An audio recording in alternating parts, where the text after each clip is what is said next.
বিসমিল্লাহির রহমানির রহিম। আসসালামু আলাইকুম ওয়া রাহমাতুল্লাহ। জান্নাতি মৃত্যুর 12টি লক্ষণ।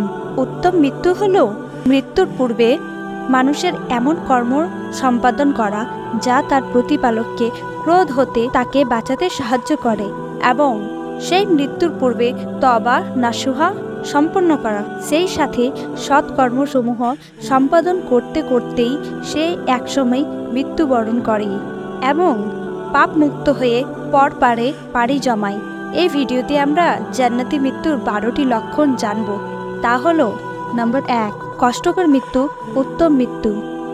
অনেকের ধারণা হতে পারে যে উত্তম মৃত্যু বলতে সহজ সরলভাবে ও রোগ দুঃখ ব্যতীত মৃত্যুবরণ করাকে বোঝায়।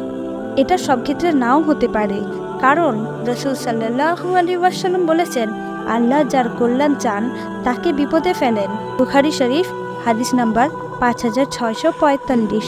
রাসূল সাল্লাল্লাহু আলাইহি ওয়াসাল্লামের মৃত্যুর পূর্বে ভীষণ যন্ত্রণা শুরু হলে তিনি নিকট স্থানে পানির পাত্রে হাত ভিজিয়ে মুখমণ্ডল মাসহা করে বললেন, লা ইলাহা ইল্লাল্লাহ। নিশ্চয়ই মৃত্যুর যন্ত্রণা ভীষণ কঠিন।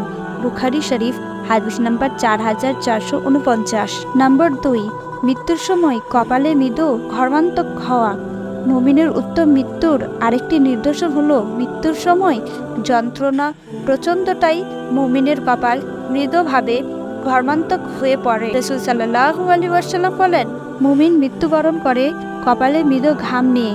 তিরমিজি হাদিস নাম্বার 982। 3, জুম্মার দিনে বা রাতে মৃত্যুবরণ করা। মুসলিমদের সাপ্তাহিক ঈদের দিন হলো জুম্মার দিন। এই দিনে যে কোনো সময় মৃত্যুবরণ করা উত্তম মৃত্যুর অন্যতম নিদর্শন।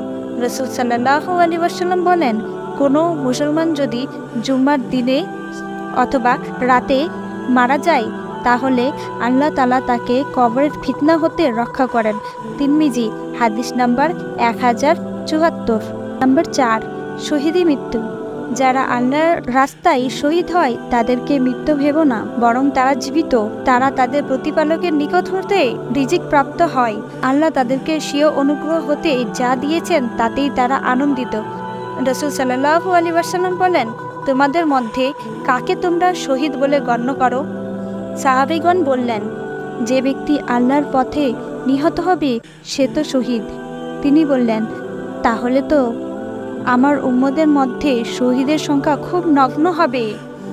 বরং যে ব্যক্তি আল্লাহর পথে মৃত্যুবরণ করে সে শহীদ। যে ব্যক্তি আল্লাহর পথে নিয়োজিত থেকে স্বাভাবিকভাবে মৃত্যুবরণ করে সেও শহীদ। মুসলিম হাদিস 1915। নম্বর 5, মহামারীতে মৃত্যুবরণকারী ব্যক্তি। রাসূল সাল্লাল্লাহু আলাইহি ওয়াসাল্লাম বলেন, প্লেগে মৃত্যুবরণকারী প্রত্যেক মুসলমান শাহাদাতের মর্যাদা পাবে। বুখারী শরীফ হাদিস নাম্বার 2830। নম্বর 6, আগুনে পুড়ে পৃষ্ঠ হয়ে এবং সন্তান প্রসবকালের মৃত্যু বরণকারী। রাসূল সাল্লাল্লাহু আলাইহি ওয়াসাল্লাম বলেন, যে ব্যক্তি পুড়ে মারা যায় সে শহীদ। যে ব্যক্তি কোনো কিছু চাপা পড়ে মারা যায় সেও শহীদ। এবং প্রসবকালীন কষ্টে যে নারী মারা যায় সেও শহীদ। আবু দাউদ হাদিস নাম্বার 3111। নম্বর 7, দিন, সম্পদ, জীবন ও স্বজন রক্ষায় নিহত ব্যক্তি। রাসূল সাল্লাল্লাহু আলাইহি ওয়াসাল্লাম বলেছেন, যে ব্যক্তি তার সম্পদ রক্ষার্থে নিহত হয় সে শহীদ। যে ব্যক্তি তার দিন রক্ষার্থে নিহত হয় সে শহীদ। যে ব্যক্তি তার জীবন রক্ষার্থে নিহত হয় সে শহীদ। আর যে ব্যক্তি তার আত্মীয় স্বজন রক্ষার্থে নিহত হয় সেও শহীদ। তিরমিজি হাদিস নাম্বার 1421। নম্বর 8, আল্লাহর পথে সর্বদা প্রস্তুত দায়িত্বশীলগণ।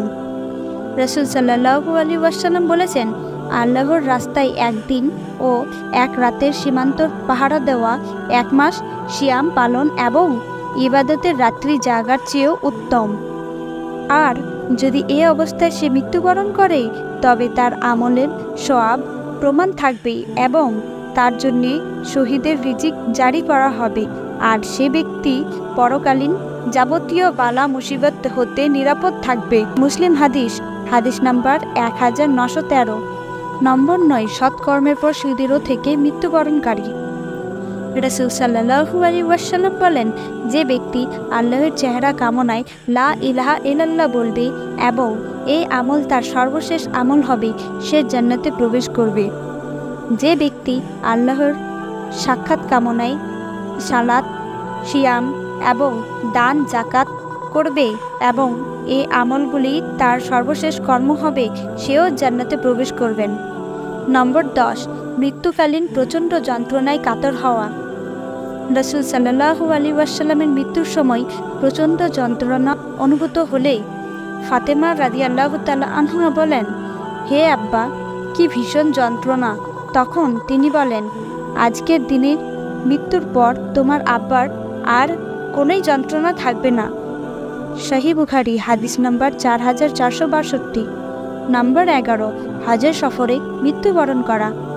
আব্দুল্লাহ বিন আব্বাস রাদিয়াল্লাহু তাআলা হতে বর্ণিত, তিনি বলেন, জনৈক ব্যক্তি আরাফার ময়দানে উকুফ করা অবস্থায় হঠাৎ তার বাহন উটনি হতে আছড়ে পড়ল। এতে তার ঘাড় মটকে গেল এবং সে মারা গেল। তখন রাসূল সাল্লাল্লাহু আলাইহি ওয়াসাল্লাম বললেন, পানিতে বড়ই পাতা মিশিয়ে তাকে গোসল দাও এবং 2টি কাপড়ে তার কাফনের পরিধান করাও। তবে তাকে সুগন্ধি লাগাবে না এবং তার মস্তক আবৃত করবে না, কেননা সে কিয়ামতের দিন তালবিয়া পাঠরত অবস্থায় পুনরুদিত হবেন। বুখারী হাদিস নাম্বার 1851। নম্বর 12, মৃত্যুর সময় কালিমা শাহাদাতের স্বীকৃতি।